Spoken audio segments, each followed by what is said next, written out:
ছেলে আমার মস্ত মানুষ, মস্ত অফিসার, মস্ত ফ্ল্যাটে যায় না দেখা এ পারে ও পার, নানান রকম জিনিস আর আসবাব দামি দামি, সবচেয়ে কম দামি ছিলাম একে মাত্র আমি। ছেলের আবার আমার প্রতি অগাধ সম্ভ্রম, আমার ঠিকানা তাই বৃদ্ধাশ্রম। এজন্য আল্লাহ ডেকে বললেন, খবরদার, বাবা মারে বৃদ্ধাশ্রমে রেখে এসো না। তোমাদের জ্বালা যন্ত্রণা বাবা মা সহ্য করেছে, তোমারে ঘর থেকে বের করে দেয় নাই, এতিমখানায় রেখে আসে নাই। এজন্য বাবা মা যদি ঘরের মধ্যে পেশাব করে পায়খানা করে পরিষ্কার করবা, তাহলে তোমার জীবনটারে উজালা করে দিবে কে? আল্লাহ। বৃদ্ধাশ্রমে রেখে আসা যাবে? বাবা মারে যদি বৃদ্ধাশ্রমে রেখে আসো, মনে রাখবা তোর কপালে বৃদ্ধাশ্রমে জুটবে না। তুমি যদি বাবা মারে বৃদ্ধাশ্রমে রেখে আসো, তুমি বয়স্ক হলে তোমার কপালে বৃদ্ধাশ্রম নাই, ঠিক কি না? ভাঙ্গা থালা হাতে নিয়ে তুমি রাস্তায় ভিক্ষা করে খাবা।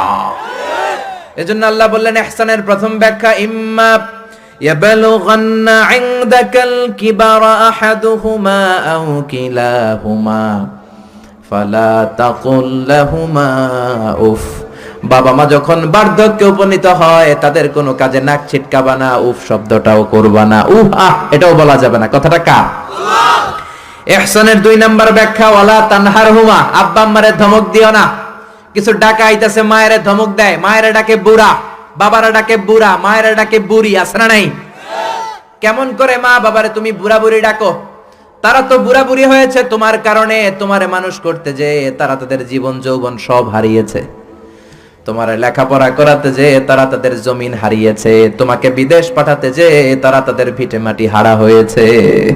কিছু লোক আছে এলাকার সবার সাথে খুব মিষ্টি আলাপ, বন্ধু বান্ধবের সাথে খুবই ভদ্রতা, কিন্তু ঘরে ঢুকলেই মায়ের সাথে ঝিড়কি দিয়ে কথা বলে, ধমক দিয়ে কথা বলে, এরকম বেয়াদব আছে না নাই?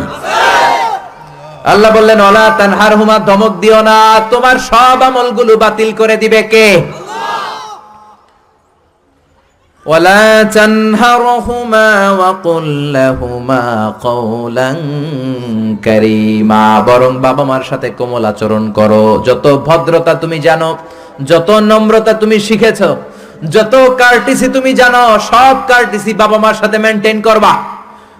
যত সফটলি কথা বলা যায়, যত কোমল ভাবে কথা বলা যায়, যত মোলায়েম ভাষায় কথা বলা যায়, বলতে হবে কার সাথে? জোরে বলেন, রাজি আছেন তো? রাজি আছেন? এরপর আল্লাহ বললেন, ওয়াখফিদ লাহুমা জানাহায যুল্লি মিনার রাহমাতি ওয়া কুর রাব্বিরহামহুমা কামা রাব্বায়ানি সাগীরা। ওয়াখফিদ লাহুমা জানাহায যুল্লি মিনার রাহমা, বাবা মার জন্য রহমতের চাদর বিছিয়ে দাও। তোমার যত সম্পদ আছে মা বাবার পায়ের সামনে বিলিয়ে দাও, তোমার জীবনে বরকত দিবে কে? আল্লাহ। এজন্য প্রথম বেতন পেলে টাকাটা দিবেন মায়ের হাতে, গিফট কিনলে আগে দিবেন মাকে। বউরে দিবেন না ওটা বলতেছে না, বউরে তো দিবেনই, কিন্তু আগে মায়ের হাতে কিছু দিবেন, তাহলে আপনার ইনকামে বরকত দিবে কে? আল্লাহ।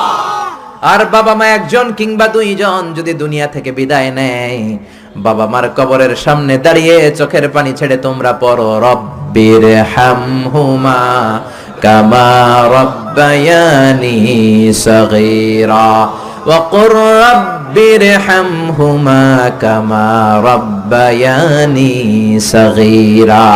কবরের সামনে দাঁড়িয়ে আল্লাহরে বলেন, আল্লাহ, বাবা মা ছোটবেলা যেমনি আমাদেরকে আদর দিয়ে, সোহাগ দিয়ে, ভালোবাসা দিয়ে আগলে নিয়েছে, আমার বাবা মা ইন্তেকাল করার কারণে তোমার কাছে যাওয়ার পরে তুমিও আদর আর ভালোবাসা দিয়ে আমার বাবা মাকে কাছে টেনে নিও। পড়ে না আমিন? আর জোরে পড়ে না আমিন? এজন্য আল্লাহর ফয়সালা 2টা। জোরে বলেন, কয়টা? সবাই বলেন। ঘুম আসছে তো জিমাই পড়েন কেন? ফয়সালা কয়টা? 1 নাম্বার ফয়সালা, ইবাদত হবে একজনের, তিনি কে? আল্লাহ। 2 নম্বরে খেদমত করতে হবে কার? বিশ্বনবী বললেন, এই পৃথিবীতে যত ভালো আমল আছে তার মধ্যে শ্রেষ্ঠ ভালো আমল হচ্ছে মা বাবার খেদমত, বিররুল ওয়ালিদাইন। এক সাহাবী বললেন, আইয়ুল আমালি আফদাল?